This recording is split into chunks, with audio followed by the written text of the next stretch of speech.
আল্লাহ রাব্বুল আলামিন বলেন وسارعوا إلى مغفرة من ربكم وجنة عرضها السماوات والأرض أعدت للمتقين তুমি তোমার রবের মাগফিরাতের দিকে দৌড়াও, জান্নাতের দিকে দৌড়াও, অলসতা করো না, বক্র কোনো পথে যেও না, সেই পথটাই নিয়ে নাও।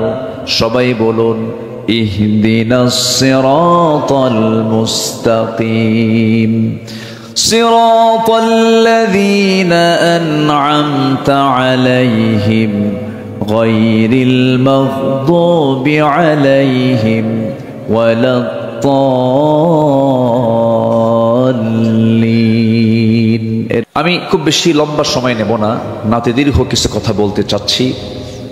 আল্লাহর শুকরিয়া যে মহান রব্বুল আলামিন কোরআন শোনার এমন একটি নিরাপদ পরিবেশ আমাদের জন্য তৈরি করে দিয়েছেন। বলি আলহামদুলিল্লাহ। দেশ স্বাধীনের পর থেকে নিয়ে আজ পর্যন্ত এই 54-55 বছরে এই প্রথম মুক্ত পরিবেশে, মুক্ত মঞ্চে, মুক্ত মনে ওলামা হযরতরা এই বছর কিছু কথা বলার সুযোগ পেয়েছেন। আলহামদুলিল্লাহ। মূলত মাহফিল বন্ধই ছিল। মাহফিলের যে সৌন্দর্য, যে মাহফিলগুলোতে চিত্রায়িত হতো, যেমন চট্টগ্রামের প্যারেড ময়দানের যে মাহফিল, সিলেটের আঞ্জুমানে খেদমতে কোরআনের যে মাহফিল, এরকম করে বিভিন্ন যে প্রাতিষ্ঠানিক যে মাহফিলগুলো, যেখানে লক্ষ লক্ষ জনতার ঢল নামত, এই মাহফিলগুলোকে মূলত তারা দাফন কাফনের সিদ্ধান্ত নিয়েছিল। কিন্তু দাফন কাফন করতে গিয়ে, সিদ্ধান্ত নিতে গিয়ে দাফন কাফন তাদেরই হয়ে গেছে। সম্মানিত ভাইয়েরা, সম্মানিত বন্ধুগণ, আমরা সুন্দর মুক্ত একটা পরিবেশ পেয়েছি। বলি আলহামদুলিল্লাহ। সম্মানিত উপস্থিতি, আমার পূর্বে ইয়াহিয়া তাকি অত্যন্ত গুরুত্বপূর্ণ দিক নির্দেশনামূলক, যদিও কথাগুলো খুবই সংক্ষিপ্ত, কিন্তু সব ওয়াজ আমার মনে হচ্ছে ইয়াহিয়া তাকি করে ফেলেছে। আলহামদুলিল্লাহ। সবকিছুর একটা নির্যাস থাকে না, মেসেজ তার মুখ থেকে বের হয়েছে। আসলে এত অল্প বয়সে মানুষের হৃদয়ে এত দ্রুত পৌঁছে যাওয়া, এটা খুবই কম সংখ্যক বান্দারই জোটে, যা আল্লাহ তাআলা ইয়াহিয়া তাকিকে দান করেছেন। তো এই সম্পদটা আপনাদের, এই এলাকার কৃতি সন্তান, দোয়া করবেন না? লম্বা একটু খাটো হলেও এলেমের লম্বা, এলেমেরটা অনেক লম্বা। আলহামদুলিল্লাহ বলেন। মানে আকারে খাটো, কিন্তু এলেমটা অনেক লম্বা। আলহামদুলিল্লাহ বলে আলহামদুলিল্লাহ।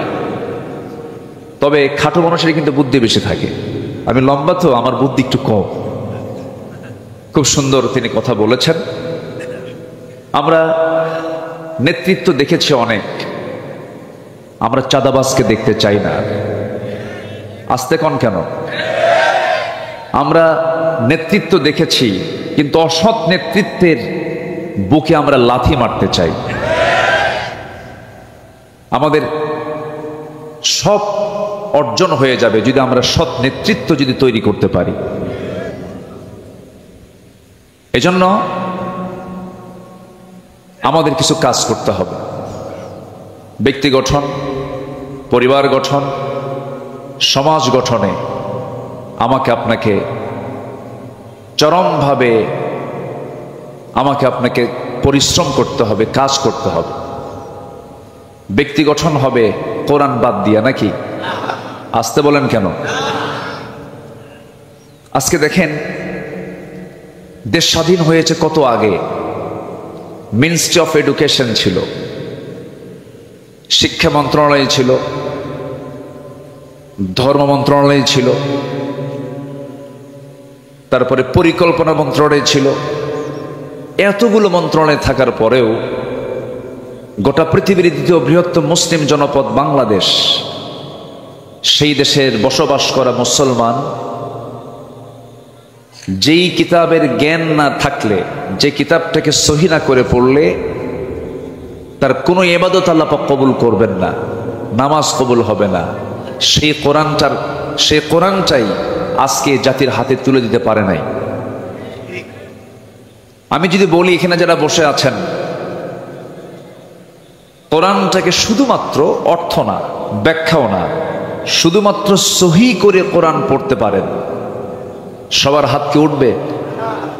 আমি কিন্তু লজ্জা দিচ্ছি না, মন খারাপ করবেন না। আমি যদি বলি এখানে নন মুসলিম কেউ আছেন, থাকলেও দুই একজন থাকতে পারেন, কিন্তু ম্যাক্সিমাম কিন্তু এখানে মুসলিম।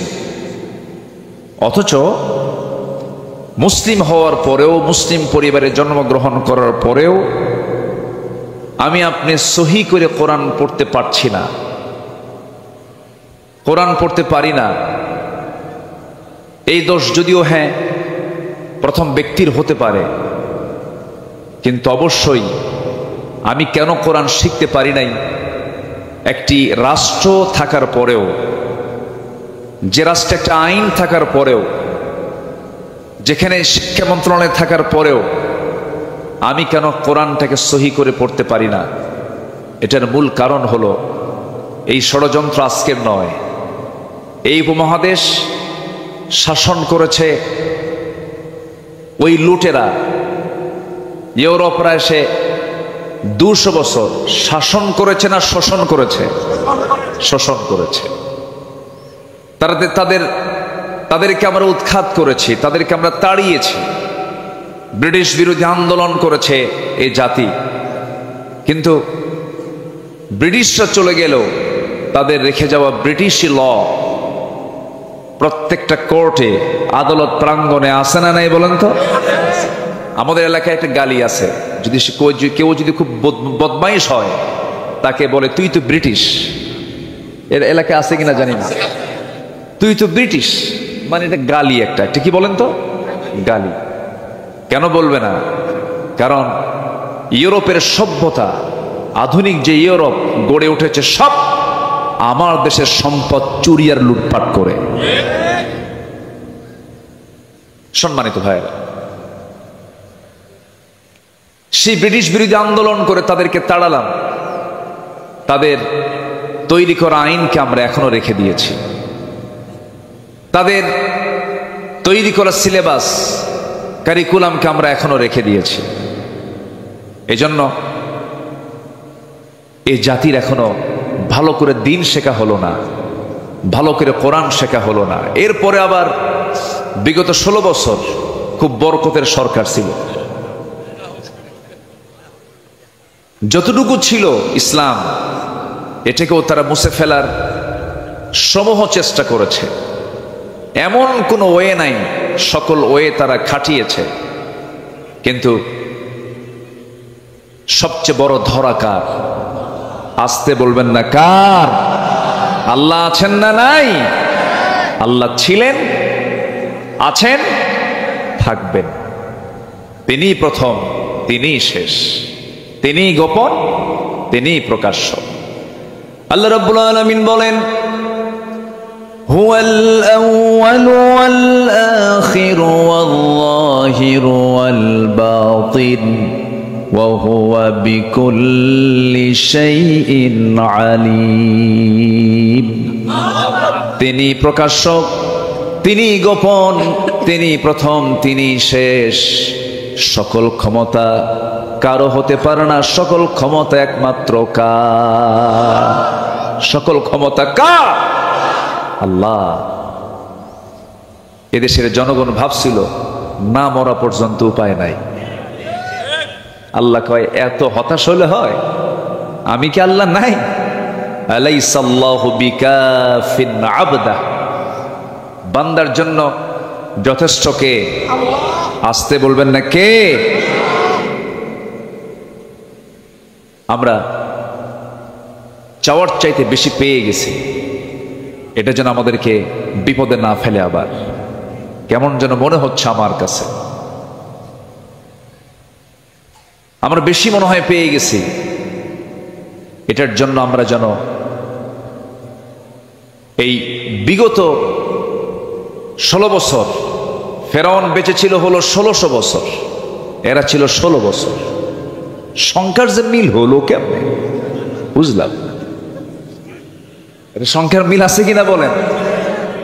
চরিত্রর মিল ছিল।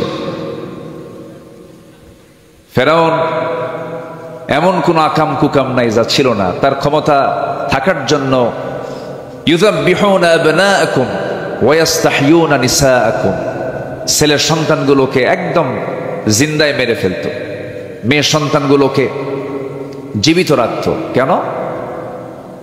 নেতৃত্ব যেন না তৈরি হয়। নেতৃত্ব তৈরি হওয়ার ভয়ে মার পেট থেকে সন্তান চিরে বের করে হত্যা করত। কত বড় নরপিশাচ ছিল হলো ফেরাউন। এই পৃথিবীতে যারাই আজও যারা হত্যার রাজনীতি করতে চান, হত্যার রাজনীতি করেন, এদের ব্লাড টেস্ট করলে ধরা পড়বে এদের মধ্যে আছে হলো ফেরাউনের রক্ত। কিসের রক্ত বলেন? ফেরাউনের রক্ত। সম্মানিত ভাইয়েরা, তাহলে ক্ষমতা কারো না, ক্ষমতা একমাত্র কার? আল্লাহ। সে আল্লাহর পক্ষ থেকে যে কিতাব কোরআনটা নাজিল হয়েছে, এটা হচ্ছে সকল অশান্তি দূর করার, সকল কল্যাণের একমাত্র উৎস হলো এই কোরআন। এই কোরআনটা নিয়ে আজকের এই আয়োজন, এই কোরআনটা নিয়ে মাদ্রাসার সৃষ্টি, এই কোরআনকে নিয়ে আজকের এই আলোচনা। তা আমি কিছু কথা বলতে চাচ্ছি। আমি আবার একটু আনইজি ফিল করছি, রাত অনেক হয়ে গেছে। কষ্ট পাচ্ছেন না তো আপনারা? বলি আলহামদুলিল্লাহ, জোরে বলি আলহামদুলিল্লাহ। পৃথিবীর সকল জ্ঞান যেখানে হেরে যায়, সকল জ্ঞান যেখানে শেষ, সেখানে কোরআনের জ্ঞানটা শুরু। বলি আলহামদুলিল্লাহ। আল্লাহ পাক এর মধ্যে এমন কিছু তথ্য দিয়েছেন যা পৃথিবীর কোথাও পাওয়া যায় না, খুঁজে পাওয়া যায় না। এটা একটা আশ্চর্য কিতাব। এটা এমন একটা কিতাব যে কিতাবের মধ্যে আল্লাহ রাব্বুল আলামিন সকল জ্ঞান, সকল তথ্য, সকল কিছু আল্লাহ পাকের মধ্যে উপস্থিত করে দিয়েছেন। বলি আল্লাহু আকবার। কোন অফিস চালাবেন আপনি এই কিতাব দিয়ে? কোন অফিসটা আপনি চালাতে চান? স্বরাষ্ট্র মন্ত্রণালয় মনে হয় নাই এর মধ্যে, নাকি আছে? আছে আছে মনে হয়। মনে হয় ক্যান্টনমেন্ট চলবে না, সাভার এই যে ক্যান্টনমেন্ট আছে না সাভার, এটা মনে হয় কোরআন দিয়ে মনে হয় খুব একটা দুর্বল হবে, নাকি? চলবে কিনা বলেন? আমার নবীর হাতে তসবি ছিল না তরবারি ছিল? বলেন বলেন। ওই যে আমরা তসবি কিনে আনেন হাজির সাহেবরা, এরকম তসবি হাতে ছিল না তরবারি ছিল? রাসূল তসবি ব্যবহার করেছেন, আমি পাইনি কোথাও, এটা আমি পাইনি। মাঝে মাঝে হাতে তসবি থাকে কিছু কিছু ব্যক্তির, দেখি মুখ নড়ে না কিন্তু হাত নড়ে, আছে কিনা বলেন তো? আচ্ছা, নড়া দরকার কি? মুখের উচ্চারণ যদি না হয় তাহলে কি হলো বলেন? সুবহানাল্লাহ। এটা আসতে বললেও কি মুখ নড়ে কিনা বলেন? কিন্তু মুখ নড়ে না, হাত নড়ে। লক্ষণ কি বলেন তো? লক্ষণ কি? তাহলে এটা নড়তেছে, এই কথা কয়, আবার এদিকে কথাও কয়, এই কথা কয় আর এদিকে তসবি নড়ে, আছে কিনা বলেন? তাহলে এটা কি বলেন? এটা কি বলেন? এ কি তাসবিহ? না। আমার নবীজির হাতে গণনার জন্য কোনো তাসবিহ ছিল না, আমার রাসূলের হাতে ছিল দ্বীন প্রতিষ্ঠার জন্য তরবারি। আমাদেরকে কথা বলতে দেয়নি দীর্ঘ 16 বছর। কত আলেমকে কত যে প্রকার জুলুম করেছে। আল্লামা সাইদির মতো মানুষটাকে ধরে রিমান্ডে নিয়ে প্রায় 2-2.5 মাস ধরে একটানা 3 দিন 4 দিন পর্যন্ত একটা চেয়ারে বসে রেখে হিন্দু পুলিশ দিয়া তার মুখে থাপড়ানো হয়েছে। মাথা চক্কর মেরে তিনি পড়ে গেছেন।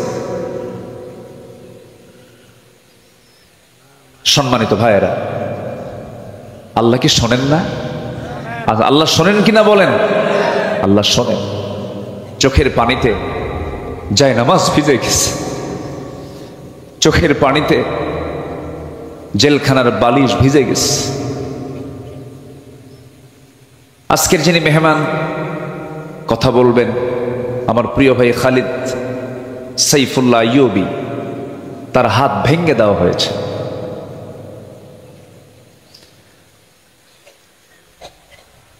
আমার তো কোনো দোষ ছিল না, আমি তো কোনো চুরি করি না। আমার রাত বেরাতে রাতের গভীরে আমাকে বাড়ি ঘেরাও করে ধরে নিয়ে চলে যাওয়া হলো। থানায় নিয়ে বলল, হুজুর কি করব, আমরা তো ধরতে চাই না, কিন্তু খুব চাপ, চাকরি করব না তাহলে বাচ্চাদের খাওয়াবো কি? হুজুর চাকরি বাঁচান তো ফরজ। তখন আমি বললাম, ইমান বাঁচান তো নফল। শেষ পর্যন্ত এই যে চরম জুলুম নির্যাতন, সরাসরি সাহায্য নাজিল করেছেন তিনি আমার কে? আসতে বলবেন না, তিনি আমার কে? আসুন না সে আল্লাহর পথে, আল্লাহর মতে, আল্লাহর আইনের দিকে আমরা একটু দৌড়াই। মাগফিরাত কামনা করব কার? আল্লাহ। আল্লাহ রাব্বুল আলামিন বলেন, وسارعوا إلى مغفرة من ربكم وجنة عرضها السماوات والأرض أعدت للمتقين। তুমি তোমার রবের মাগফিরাতের দিকে দৌড়াও, জান্নাতের দিকে দৌড়াও, অলসতা করো না, বক্র কোনো পথে যেও না, সেই পথটাই নিয়ে নাও। সবাই বলুন, ইহদিনাস সিরাতাল মুস্তাকিম সিরাতাল্লাযীনা আন'আমতা আলাইহিম গায়রিল মাগদুবি আলাইহিম ওয়ালাদ-দাল্লিন।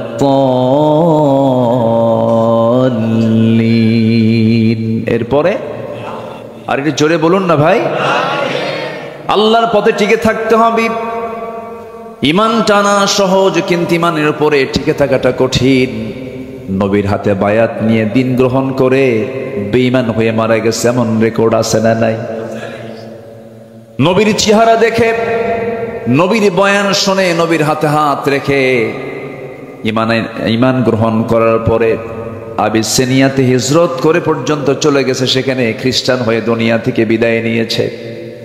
এই জন্য আমার বন্ধুগণ, আল্লাহ রাব্বুল আলামিন সেজন্য সুন্দর করে এক জায়গায় বলছেন, ইন্নাল্লাযীনা ক্বালু রাব্বুনাল্লাহু সুম্মা ইসতাকামু তাতানাসসালু আলাইহিমুল মালায়েকা আল্লা তাখাফু ওয়া লা তাহজানু ওয়া আবশিরু বিল জান্নাতিল্লাতী কুনতুম তুআদুন। জোরে বলুন আল্লাহু আকবার।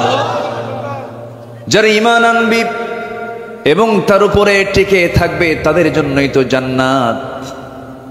টিকে থাকতে হবে, শেষ নিঃশ্বাস পর্যন্ত বলতে হবে আমার রবকে। আসতে বলবেন, আমার রবকে। আল্লাহ আমার রব। টিকে থাকতে হবে। ঈমান তো আনা যায়,